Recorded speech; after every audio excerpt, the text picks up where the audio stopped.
This is the High Value Man Conversation Podcast, a show dedicated to the mission of building high-value men. Men that are courageous, committed, and uncompromising in their pursuit of greatness. You run the day and stop having the day run you. Monday, get better. Tuesday, get better. Wednesday, get better. Everybody's great when they're not tired. Champions is when they're tired. That's when the real champions come out. The next day, get up, get up, get up, get up. Keep going. Win. I'm going to win. You're not as far away from these dreams as you think you are. One great man means a great family, a great neighborhood, a better city, community, state, and the world. The question is, if not you, then who? Crazy statistic, Josh. 67% of marriages ended for this primary reason. Communication. Yeah. Lack of it. Lack of it. And it's not money, it's not sex. Those are also statistics that are very high. But 67.5% of marriages ended primarily due to communication problem. Communications ultimately run into your connection, which affects sex. Yeah. And it runs into your ability to manage your finances, talk about things that are important or not important, and to prioritize. But communication is the thread that runs through every single relationship. Yeah, unity and connection overall. If it's great, good. If it's not, it has everything to do with your communication. If you're not in unity, if you're not in agreement on things, again, sex, finance, all these other issues are born or bred out of those. And it's simply because either we didn't learn how or we thought we were communicating and we didn't. Yeah. And I love that George Bernard Shaw says the single biggest problem in communication is the illusion that has taken place. I love that. The single biggest problem in communication is the illusion that has taken place. Yeah. And that 67.5% of failed marriages would agree with that. I agree. It's interesting too. I forget where I heard this. I think actually Garrett mentioned this on a podcast, but sent does not mean received. And so just because you send a communication, you say something, you send a text message, you send a voice shot, you share something at a meeting, or you share something with your spouse, it does not mean it's received, because there's two sides of the communication, and there's a whole dynamic in regards to how we receive communication that we're going to be breaking down in this episode. Yeah, let's do it. I like it. So I love that we touched on that statistic. One, it's heart-wrenching to think that somewhere between half and 3/4 of all marriages don't make it because of communication. In general, especially in an age like today, Aaron, we have, most people have cell phones. We live in a very prominent area of the world between social media, cell phones, email, blogs, etc. We would think that we communicate really well. I think it's actually worse. I think we communicate worse now than we ever have, because there's less physical contact. There's less care for the words that we're using. There used to be a time when we would write letters to those that we cared about, and actually would choose every word. We couldn't just randomly spout something off.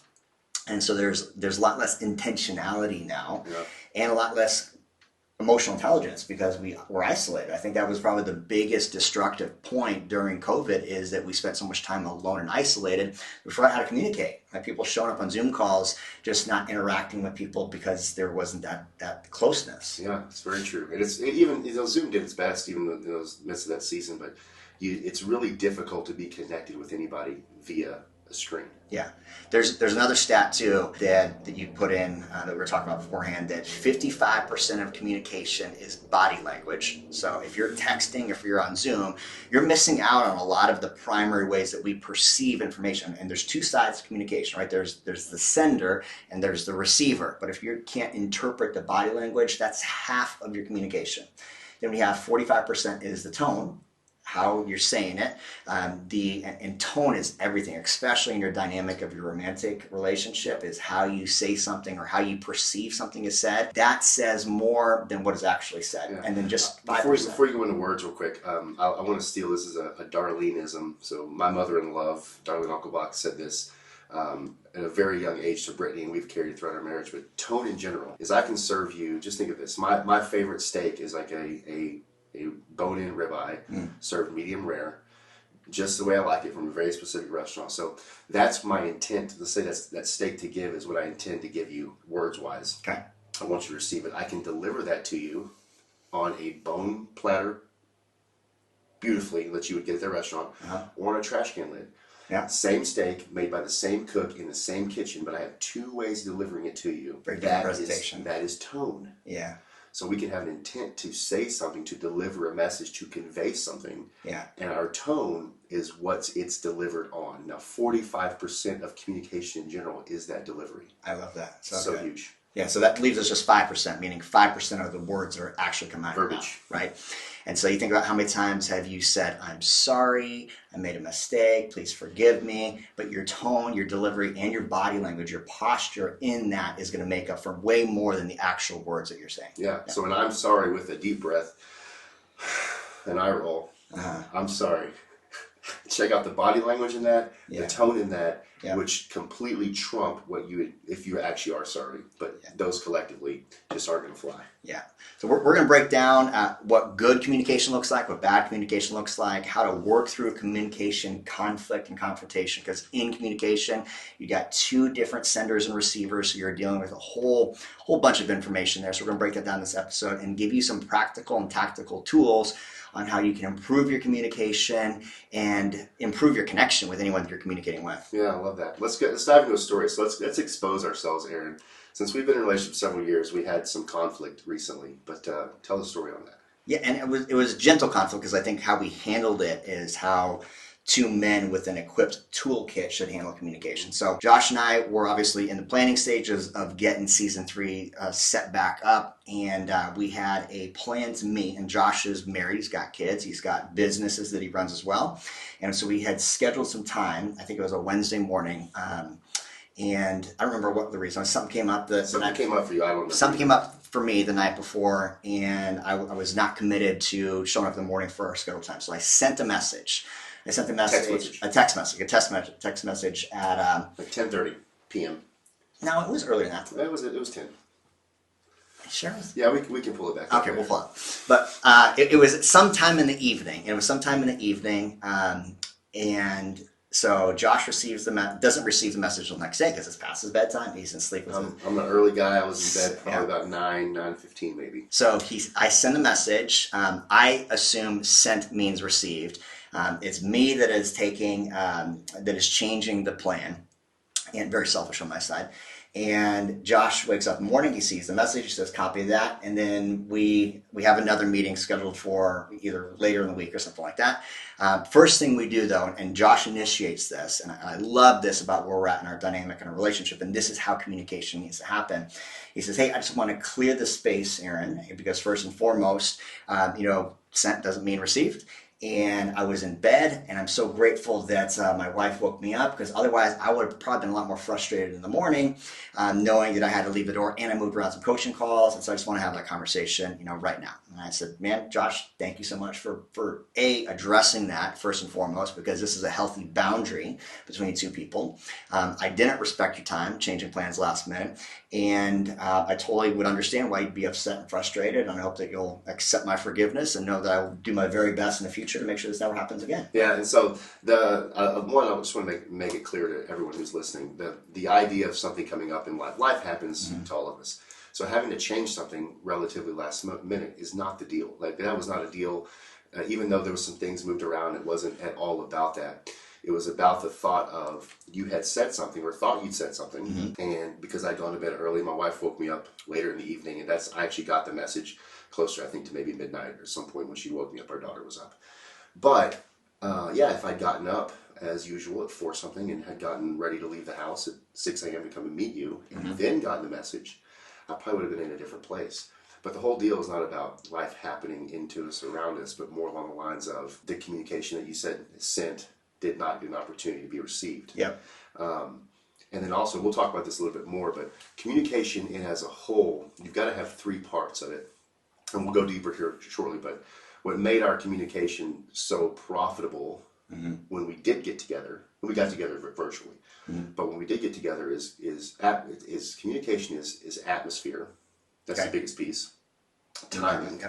That's and big. Delivery. And so I'll give more understanding for that here shortly, but the atmosphere for us to have that conversation immediately once we were together, and the way that we both spoke to one another in tone and apologies were offered, even though I didn't feel like they're really needed. It was more like just get on the same page. Yeah. Is what made that conversation work so well. And again, it's another picture of why this works so well. We're very healthy with one another.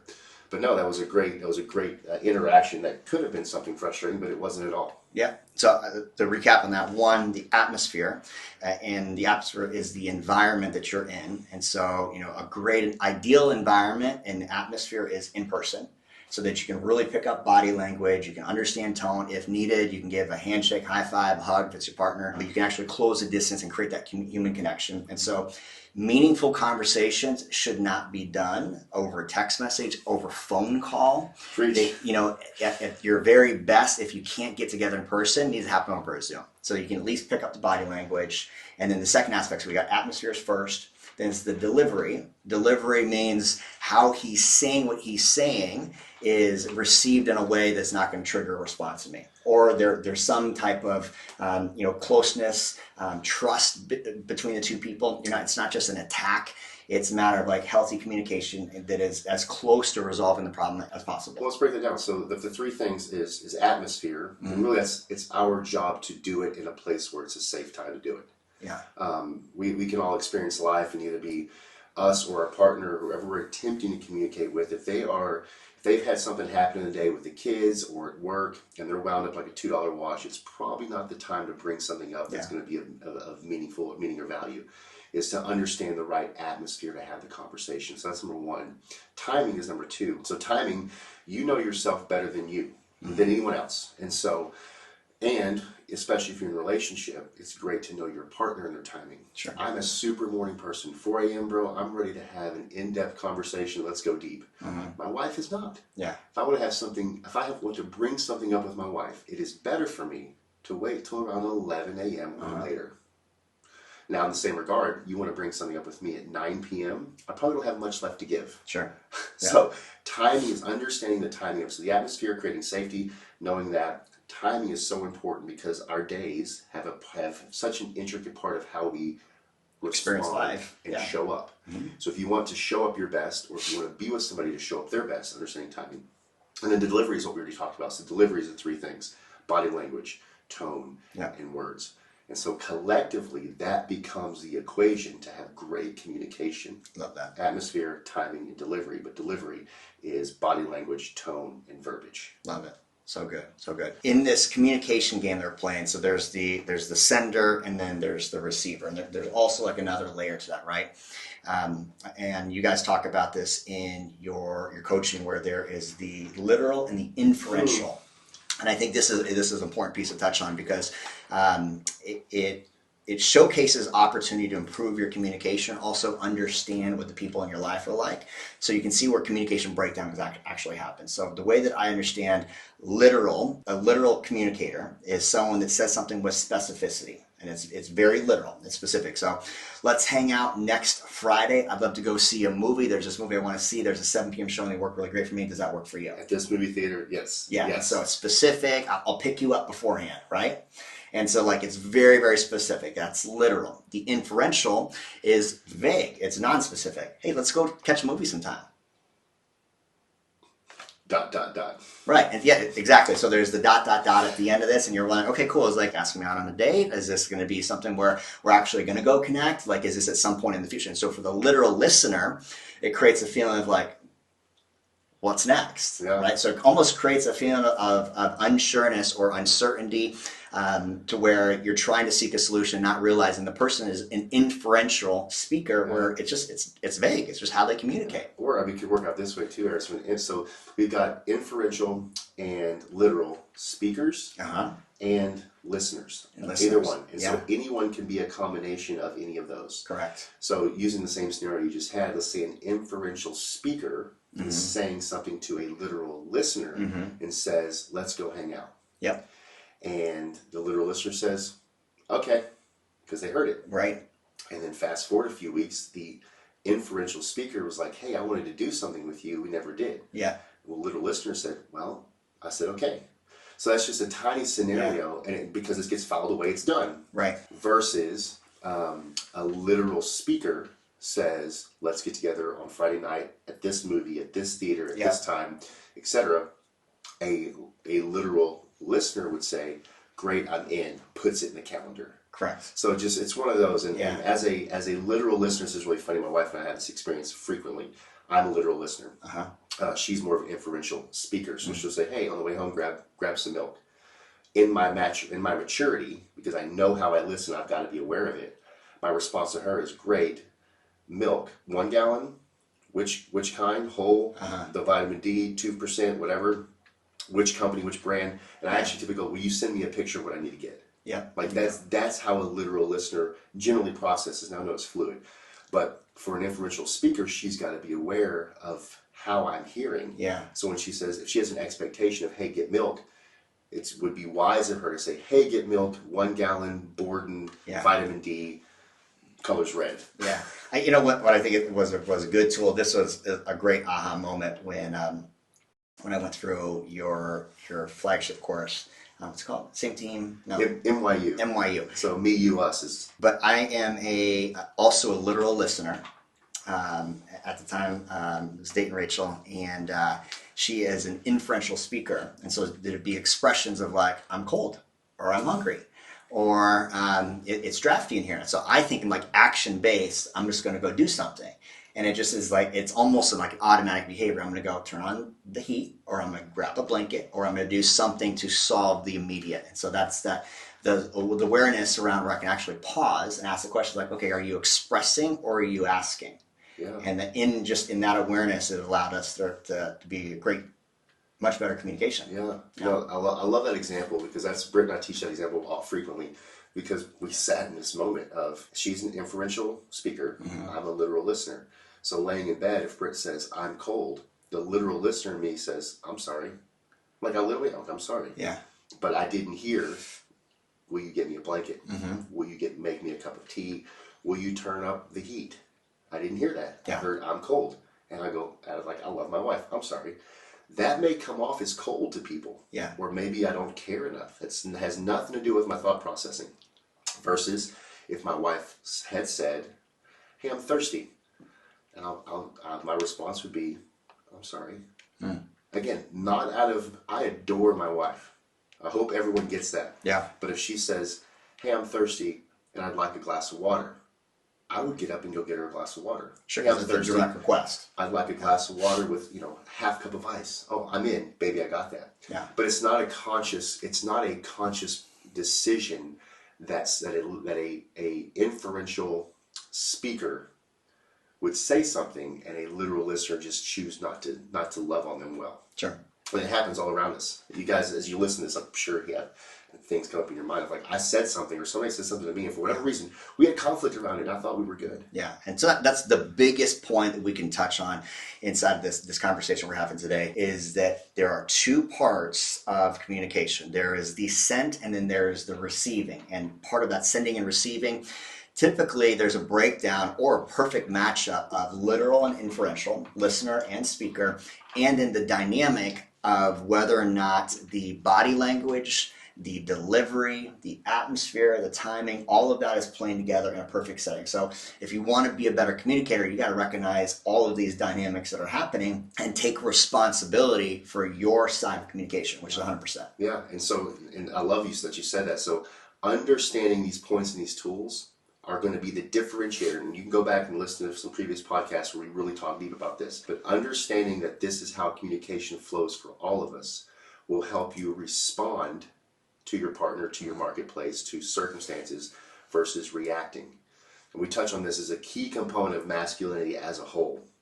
And you've got to understand what communication is so that you don't end up being that 67.5% statistic down the road. It all comes down to understanding the atmosphere, the timing, and your delivery, what all that means. It's not that complicated, but if you have an understanding of it, you'll be aware of it. And when the moments show up, you won't self-inflict, a bullet shot through the thigh. Yeah, it's good. It's good. Or full auto out in the public. So a couple tools we want to touch on about this. So there's two communication sentences that I have integrated into my toolkit. I love them because they allow me to not only get clarity, but also to slow down. I can be a very fast communicator. And in my fast communication, I recognize that not everything is received.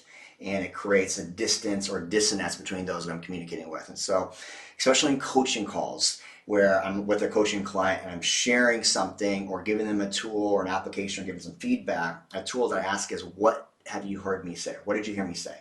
And so that allows me to pause first and foremost. Is the sending being received? And so what did you hear me say is a good tool.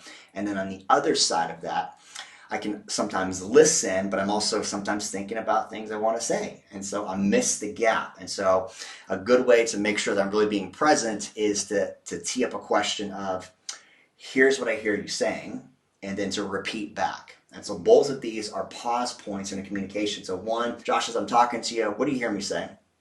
And so I'm checking, okay, cool, we're on the same page, awesome. And then as I'm hearing Josh speak and communicate, what I heard you say is this. And now I'm going to give it back to my own words and language. It allows us to recalibrate during the communication opportunity. That's pivotal. That's huge. If couples would communicate like that, good night. That percentage that we just mentioned at 67.5 would probably drop down to the teens. Yeah.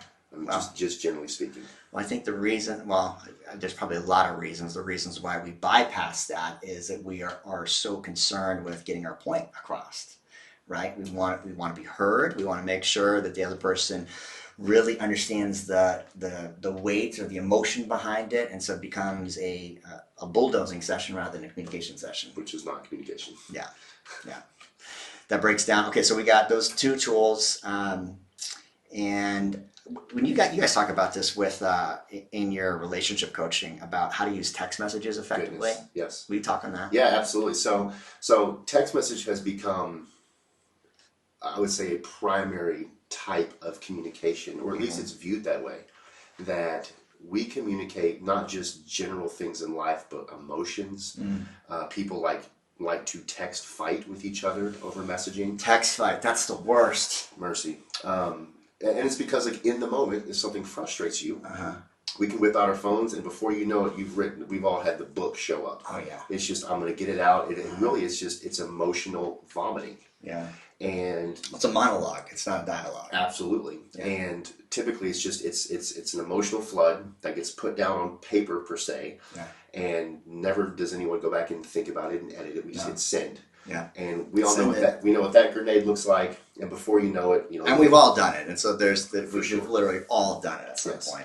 So the big key about text messaging is, in text, the tone is left up to the receiver. And so is there's no body language. There's no body language. Yeah. And so it's the full interpretation is left up to the person getting the message. Now that's a roulette to play. Yeah. Especially if you're trying to have a valuable conversation. So what we teach is that text message, and this is, please write this down, take it to heart, try it for 30 days. Text messages for two things: grocery lists and love letters. Love that. What does that mean? It doesn't have to be grocery lists literally. So like anything happening with the kids, schedule-wise, an actual grocery list. Hey, I need something. Hey, you're passing by, will you pick up my laundry, whatever. You grab food on the way home. Grocery lists. Yeah. And then love letters. Hey, I was thinking about you. I am thinking about you. I just want you to know how you left this morning. You smell so good. Good Lord, you are so fine. Can't wait to see you later. Some sort of love message. Yeah. Outside of that, text is for nothing else. Yeah. Now, if a moment happens where you get frustrated, you feel like, I've got to hash this out, open up your notes page. Text inside your notes page. That doesn't mean text it, copy it, and send it. No. Put it inside your notes page. Get it out. Get it out. Come back to it later in the day, tomorrow if you're able to. Reread your thoughts. I promise you, about 70% of what you had to get out won't matter to you anymore. Sure. So you will have not put a bullet through your thigh or thrown a grenade into your bedroom. Doesn't mean what you had to say is not valid. Right. Doesn't mean the conversation doesn't need to be had, because if it means something to you, it does. Yes. But then take that note page after you've edited out that 70% or so that doesn't matter anymore, and have that conversation face to face when, remember these things, the atmosphere is right. I'm sorry, yeah. The atmosphere is right. Yeah. It's the right time of day. Yeah. Don't do it while the kids, or as soon as you come home, the kids have been nuts. Your wife is like, listen, I just need a break. You understand the right timing. Yeah. So atmosphere is right, timing is right, and your delivery, make sure it's in a tone that you can have a true dialogue with. It's not an in your face, bitch, you did this. No, it's, Yeah. listen, we're having a conversation. I just want to share this with you. This came across wrong. I just want you to know that this hurt me, however it is for you. Text messages are for two things: grocery lists, So good. love letters. Yeah. Utilize that note page and have the dialogue, not monologue, like you mentioned, it's strong. Have the dialogue in person. So good, so good. And man, I can think about so many times in previous relationships with romantic partners, business partners, friends, where it's like you're just in the heat of the moment, and it just comes out as like a one-way bulldozing monologue, and it breaks down all opportunity to create closeness and connection. There's going to be conflict in every relationship. But utilizing these tools where you're not attacking through text message, you're not doing it at the wrong time, you're doing it in an environment. Driving is one of the areas. Oh man, Goodness. I can tell you that another terrible place on top of text messaging, I'd probably put it at the top of the list in the worst environments to have a conversation, because you can't actually have a face-to-face conversation. It's one person driving, focusing on driving, and the other person really having a full-on like machine gun attack because they're in an isolated position. So that's an environment I'd say don't have dialogue, meaningful dialogue, especially if there's confrontation around it. But man, I love this. I love those three tools: is the environment, timing, which I think for us guys that are growing in their emotional maturity, like that's one thing. Is okay, when is the right time for this? Probably a full 24 hours after like the heat of the moment. Yeah. Like take a little time to Yeah. decompress. And then the tone, and the tone is the area that we're going to touch on a lot, because the tone is enhanced, reinforced, is really is held up based on your needs, what you know about yourself, your emotional equanimity, your emotional leadership, and your ability to really process your own feelings before going into the dynamic. Yeah, I love that you said it, and I think this will hit harder to most guys than we intend to. But I still want to say it is that you're talking about give some time before you go and have that conversation. But men, have the conversation. Yeah, don't avoid it. We are so good Yeah. in general of suppressing and repressing things that matter to us. Sure. Thinking like, oh, I'm just being a daisy if I had this conversation, or because so and so hurt my feelings, whether it's your spouse, your partner, whoever it is. No, you need to have the conversation. If you don't, it will come back to bite you. Sure. At some point. Yeah. You got to pay the piper at some point. Yeah. So have the conversations. I love that. Love it. Love it. Okay, so biggest point that we want to land the plane on this is that you are 100% responsible for your communication. Yeah. Like, it's not your partner's job to listen better, to be a better listener. That's not it. And we've heard that before. It is not your partner's job to be a better communicator. It is your job to be a better communicator and listener. You are responsible for not only the sending, but also the receiving. You think about that. If you know that you're fully responsible for all of the communication loop, you're going to pay attention to the statistics. One, you're going to make sure that your environment is an environment that allows for healthy communication. You're going to make sure your tone, your delivery, and your timing are all in a way that's going to bring out the very best. And your goal of the communication should be a primary intention of closeness. Yes. It really should be. Yes. Connection. Connection. Not I'm going to make you pay. Yep. Such a good piece there. Is the purpose of communication is to create closeness and connection, not more conflict. Yeah. Love that. Anything that we forgot to go over on this episode? Oh, there's some. We'll cover quite a bit more in the future. This is an overview of what communication is, and guys, if 67.5% of marriages are failing because of communication, then it's not just marriages. It's business relationships. 67.5% of business relationships are failing. 67.5% of parental and children relationships are failing.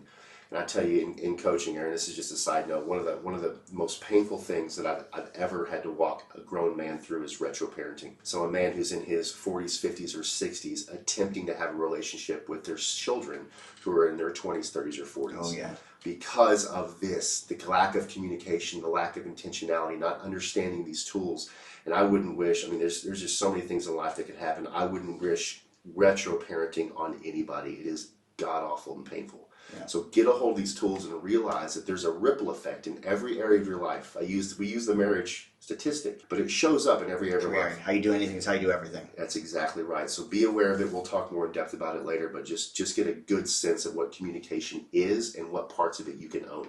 I love that. If you are improving in your communication, you know someone that needs to improve in their communication, this would be a really good episode to share with them, to tag them in, to just be able to spend some time having a conversation on. You and your partner, your spouse, business partner. Communication is the lifeblood of better connection.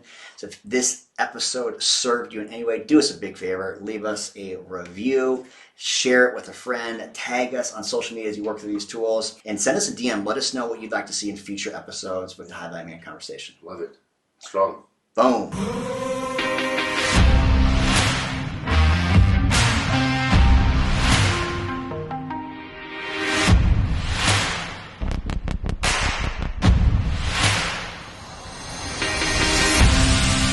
Get off the podcast. Get back to the fucking mental lab.